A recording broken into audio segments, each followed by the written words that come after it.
Hi guys, welcome to Sarah Shock Parade. So, about a week ago I posted a rainbow glitter ombre tutorial and I did a part 1.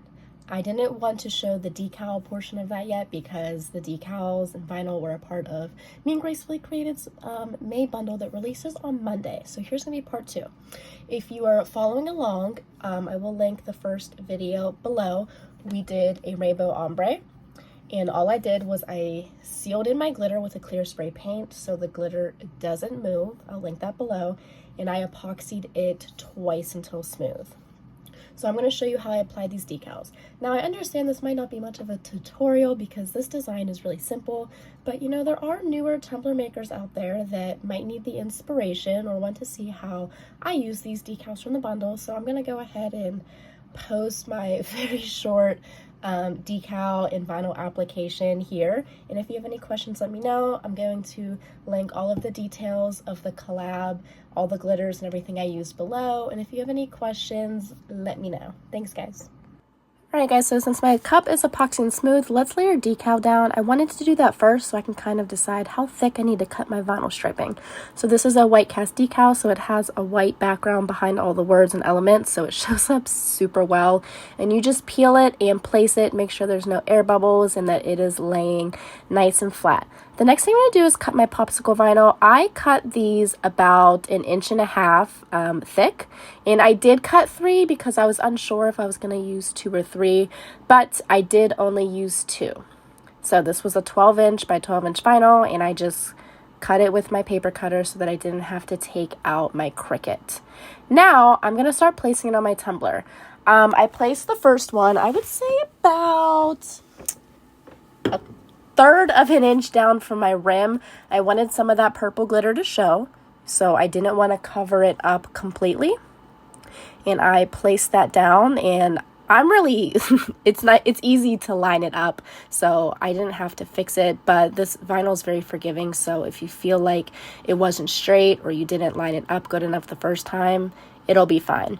I then placed the second one about 1/4 inch right below that because I wanted to make sure that you could still see the blue glitter in the green. So you kind of have to decide based on your ombre so that you're not covering up a specific color completely with your vinyl. Here I thought I was going to fit a third one, but I decided that would be too much and just to stick with 2. This one's going to be a huge seller. This is our rainbow striping element sheet. So everything that's white that you see is actually clear, but there is a white backing behind every color stripe. So it's really nice that we have this so that we don't have to cut striping on our Cricut. So right now I'm just taking the time to cut each one out. I used a pink, a green, a purple, and an orange. So you don't have to cut around your whole element sheet if you don't want to.